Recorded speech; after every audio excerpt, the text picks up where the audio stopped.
Aku sama sekali tak menduga Raisa akan meledak seperti itu akibat sikapku selama ini. Kami akhirnya bertengkar hebat, sesuatu yang belum pernah terjadi sebelumnya. Biasanya Raisa memilih diam, menahan segala emosinya. Tapi kali ini, dia benar-benar kehilangan kendali.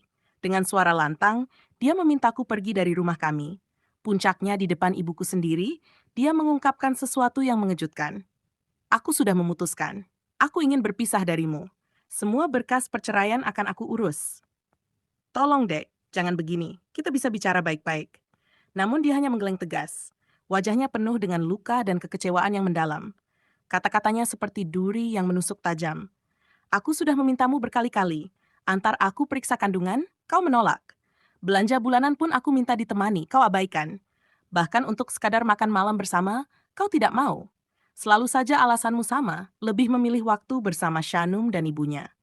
Kau lupa di dalam rahimku ini ada anakmu juga. Kata-katanya berputar-putar di kepalaku, membuat dadaku sesak. Aku pikir Raisa baik-baik saja selama ini. Aku pikir dia akan selalu mengerti dan menerima segala kekuranganku.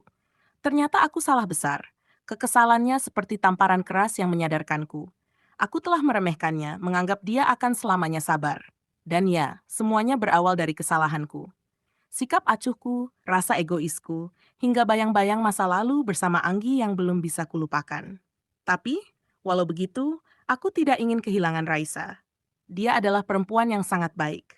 Aku teringat pertama kali bertemu dengannya, secara tidak sengaja, saat aku mengunjungi sebuah panti jompo. Kala itu, aku sedang terpuruk 3 bulan setelah ditinggal Anggi. Bahkan aku sempat terpikir untuk menitipkan ibuku ke panti jompo, meski aku tahu itu hanya akan menyakiti hatinya. Di sana, aku melihat Raisa untuk pertama kalinya. Wanita itu mengenakan kerudung merah jambu, penuh perhatian dan hangat saat membantu para lansia. Tawanya, senyumnya, dan caranya bercengkerama dengan mereka seolah membawa kebahagiaan. Aku terpukau. Tanpa sadar, aku terus memperhatikannya. Keberadaannya seperti memberi secercah harapan dalam hidupku yang saat itu kelam. Aku mulai mencari tahu siapa dia. Namanya Raisa Faradina. Dan ya, namanya secantik sosoknya. Saat jam kerjanya usai, aku memberanikan diri untuk mendekatinya. Hai, selamat sore, sapaku sambil tersenyum, menatapnya yang sedang mengeluarkan motor dari tempat parkir. Sore juga. Ada apa ya, Mas? Mencari siapa? Balasnya terlihat sedikit bingung. Mencari suster, jawabku santai. Oh, saya? Memangnya ada keperluan apa, Mas? Wajahnya terlihat serius, campuran antara ragu dan cemas. Tapi justru itulah yang membuatnya semakin menarik. Boleh bicara sebentar? Kita duduk di sana saja. Ajakku sambil menunjuk kursi taman terdekat. Hari itu menjadi awal dari segalanya. Pertemuan singkat itu perlahan mengubah hidupku. Namun kini, aku justru diambang kehilangan sosok yang pernah membuatku percaya lagi pada cinta. Dia terdiam sejenak sebelum akhirnya mengangguk pelan. Aku tersenyum lega mencoba mencairkan suasana. Perkenalkan, namaku Abian. Dan aku sudah tahu namu Suster Raisa, bukan? Dia tampak sedikit terkejut. Dari mana Mas tahu nama saya? Aku tertawa kecil sambil menunjuk ke arah dadanya. Name tag-mu menuliskan itu. Oh iya, balasnya sambil tersenyum malu-malu. Percakapan berlanjut, dan aku mulai menceritakan tentang kondisi ibuku. Aku menjelaskan bagaimana ibuku lumpuh dan tak lagi bisa beraktivitas sendiri. Namun, aku merasa berat hati jika harus menitipkannya di panti jompo. Raisa mendengarkan dengan penuh perhatian, menunjukkan empati yang tulus. Dia bahkan menyarankan solusi untuk menyewa perawat pribadi bagi ibuku. Meski masuk akal, aku masih ragu karena tidak ingin menyerahkan ibu ke tangan orang yang tidak tepat. Hari-hari berikutnya, aku semakin sering menemuinya. Aku sengaja datang di saat jam kerjanya selesai, mengajaknya makan, dan memberikan perhatian-perhatian kecil.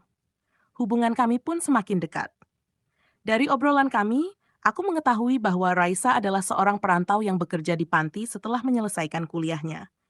Dia seorang gadis yatim piatu yang dulu tinggal bersama neneknya di kampung. Meski berasal dari keluarga sederhana, Raisa mampu menyelesaikan pendidikan hingga kuliah berkat kecerdasannya yang membuatnya mendapatkan beasiswa. Aku benar-benar kagum. Semakin hari, kekagumanku semakin bertambah. Ketika kutanya kenapa dia memilih bekerja di panti jompo, jawabannya sederhana tapi begitu bermakna. Dia ingin membalas kebaikan neneknya yang telah merawatnya sejak kecil. Jawaban itu membuatku semakin yakin. Raisa adalah wanita yang luar biasa. Setelah 4 bulan menjalin hubungan yang semakin dekat, aku memutuskan untuk melangkah lebih jauh. Aku tak ingin menunggu lama, apalagi ada seorang dokter di panti yang sepertinya juga tertarik padanya. Aku harus bertindak cepat. Aku mencintaimu, Raisa. Maukah kau menikah denganku? Tanyaku langsung. Dia tampak terkejut, wajahnya berubah merah. Maaf Raisa, aku tahu ini mendadak. Aku pria yang pernah gagal dalam pernikahan sebelumnya. Tapi aku yakin kaulah wanita yang tepat untukku. Aku tak ingin berpacaran, aku ingin langsung melangkah ke jenjang pernikahan. Bagaimana menurutmu? Dia menunduk sejenak, tampak berpikir. Aku harus bicara dulu dengan nenekku, Mas. Ini keputusan besar, jawabnya ragu. Tentu aku paham, tapi aku ingin tahu satu hal. Bagaimana perasaanmu padaku? Apa kau juga mencintaiku? Dia menatapku lekat, membuat jantungku berdebar. Kemudian dia mengangguk perlahan dengan wajah tersipu malu. Rasanya seperti mendapatkan dunia. Aku segera memberitahu ibuku tentang niatku. Aku ceritakan semuanya tentang Raisa, dari bagaimana aku mengenalnya hingga keputusanku untuk melamarnya. Menikahlah lagi, nak. Jika dia memang wanita baik yang mau menerima kamu dan juga ibu, ujar ibuku dengan tulus. Iya, Bu. Aku sudah yakin dengannya. Minggu depan aku akan ke kampungnya untuk bertemu neneknya dan meminta restu. Ibu mengangguk pelan, rona bahagia terpancar dari wajahnya setelah mendengar ceritaku. Ya wis, nduk, nek arep rabi ojo kesuwen. Sing penting, pilih sing paling apik kanggo uripmu. Sudah, nak. Kalau mau menikah jangan lama-lama. Yang penting, pilih yang terbaik untuk hidupmu. Intinya Nenek Raisa memberi restu. Tak lama setelah itu, kami resmi menikah. Pernikahan kami digelar sederhana di kampung halaman Raisa, hanya dihadiri keluarga dekat dan tetangga sekitar. Ijab kabul dan syukuran kecil-kecilan.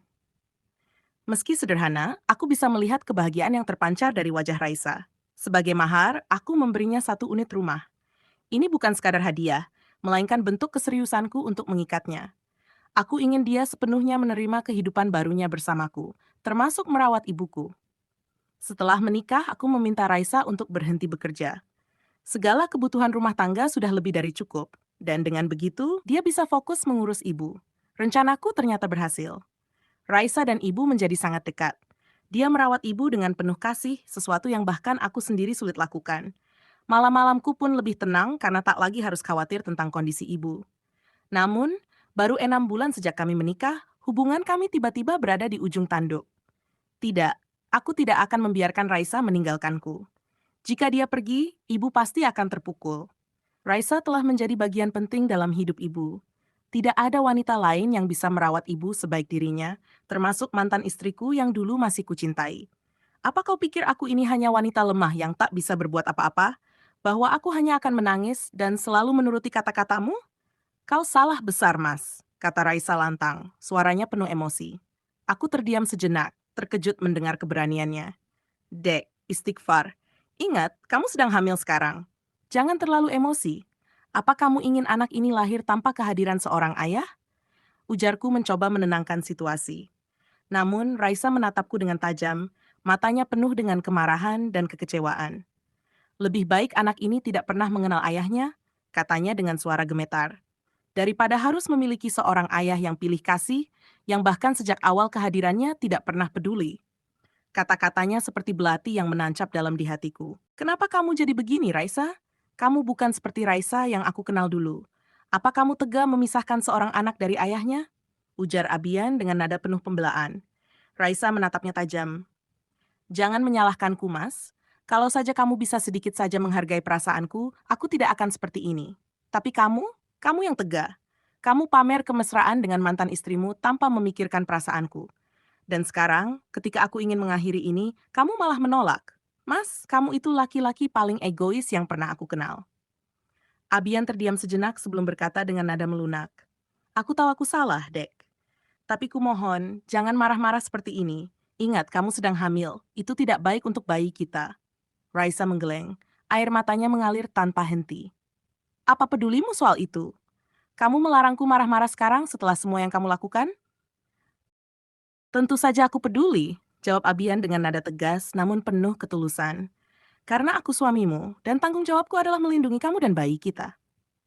Suami? Apa masih pantas kamu disebut sebagai suami? Ujar Raisa dengan senyum sinis yang tak mampu menyembunyikan amarah di matanya.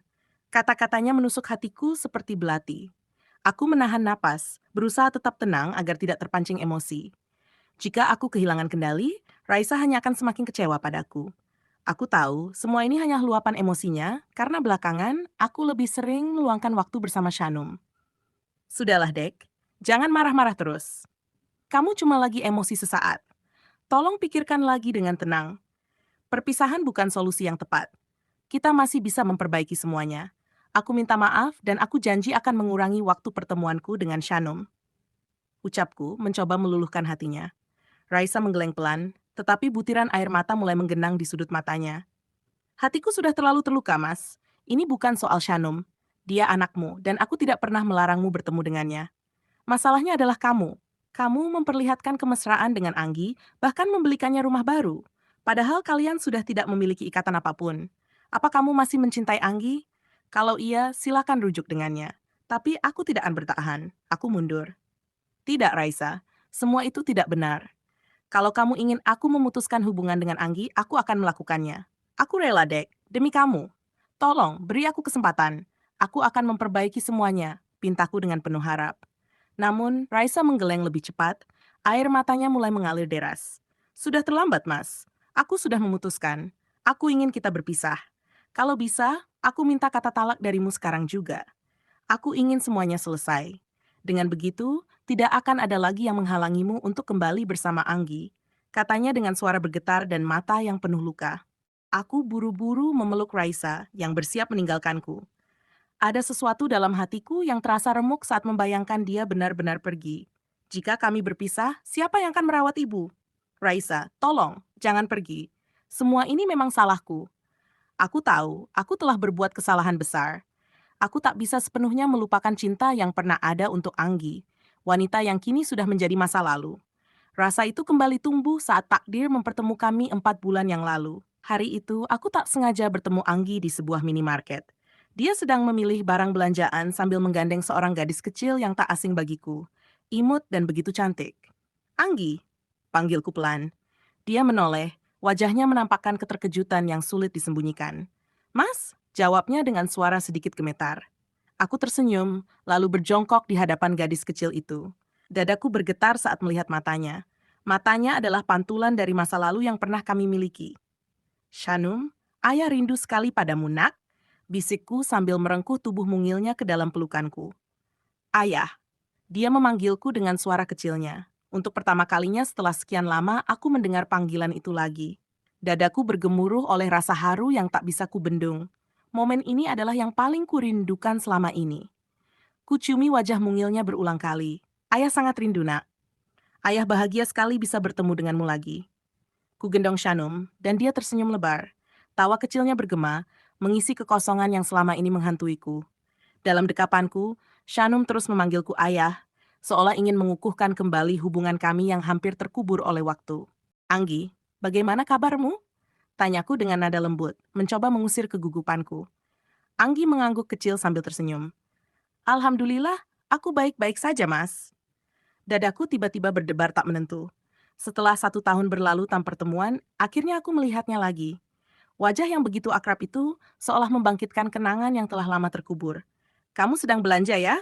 Biar aku yang bayar, Anggi. Aku juga ingin ngobrol sebentar dengan kalian. Kamu ada waktu, kan? Tanyaku penuh harap. Dia menatapku sejenak sebelum mengangguk. Iya, Mas.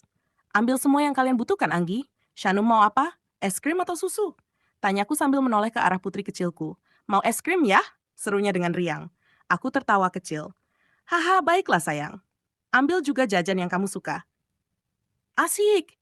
Dengan wajah penuh semangat, Shanum melompat turun dari gendonganku dan berlarian memilih es krim serta camilan favoritnya. Aku membayar semua belanjaan Anggi tanpa ragu. Sekali-sekali, tak apa rasanya menyenangkan mereka. Lagi pula, sudah terlalu lama aku tidak memberikan nafkah untuk Shanum sejak kami kehilangan kontak. Bagaimana kalau kita sekalian makan bersama? Tawarku, berharap dia tak menolak. Syukurlah, kali ini Anggi mengangguk tanpa ragu. Kami pun pergi ke sebuah restoran cepat saji. Shanum, yang kini semakin besar, makan dengan lahap. Bahkan sudah bisa makan sendiri dengan rapi. Obrolan kami mengalir begitu saja. Anggi bercerita banyak tentang kehidupannya setelah kami berpisah. Ternyata perjalanan hidupnya jauh dari mudah. Ia harus bekerja keras sendirian demi memenuhi kebutuhan dirinya dan Shanum. Mendengarnya berbicara, aku merasa terhimpit oleh rasa bersalah. Di tengah tawa Shanum yang ceria, aku hanya bisa berharap, meski sejenak, kehadiranku memberi sedikit kebahagiaan bagi mereka. Jadi selama ini kamu tetap bekerja, tanyaku. Mencoba memahami perjuangannya. Anggi mengangguk pelan. Iya mas, jawabnya singkat. Lalu Shanum selama kamu kerja bersama siapa? Aku menitipkannya di penitipan anak.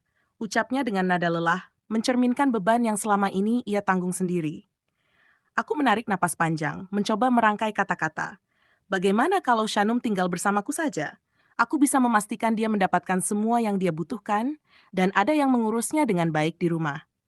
Anggi terdiam, menatapku dengan pandangan kosong, seolah berusaha mencerna ucapanku.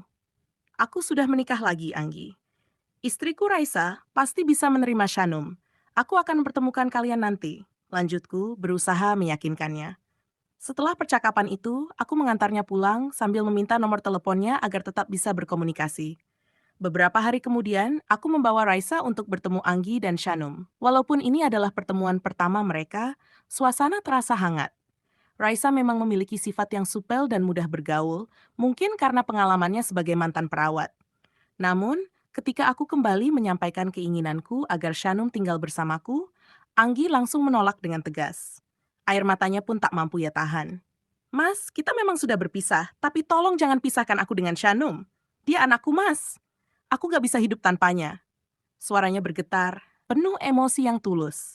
Mendengar tangis dan permohonannya, aku tak mampu memaksakan keinginanku lagi. Aku menyerah. Sejak saat itu, aku berjanji untuk memberikan nafkah bagi Shanum, sesuatu yang seharusnya sudah aku lakukan sejak perpisahan kami. Hari-hari berikutnya, aku mulai sering mengunjungi Shanum. Selain ingin menghabiskan waktu bersama putriku, tak bisa kupungkiri bahwa aku juga menikmati kesempatan untuk bertemu Anggi. Ia terlihat semakin cantik dan kuat menghadapi hidup. Aku pun berusaha memenuhi segala kebutuhan Shanum, termasuk membantu Anggi membeli rumah agar mereka tidak lagi harus berpindah-pindah mengontrak. Mas, maaf sebelumnya kalau aku harus bilang ini. Sebenarnya aku malu, tapi aku minta tolong. Ini demi Shanum. Kami butuh tempat tinggal yang layak supaya tidak perlu terus pindah-pindah kontrakan. Kasihan Shanum, Mas, ucap Anggi dengan nada ragu namun penuh harapan. Aku tersenyum kecil memahami kekhawatirannya. Aku mengerti, Anggi. Jangan khawatir, aku akan bantu. Serius, Mas? Kamu gak main-main kan? Matanya berbinar penuh harapan. Iya, aku serius. Aku masih punya penghasilan tambahan dari bisnis sampingan, jadi tenang saja.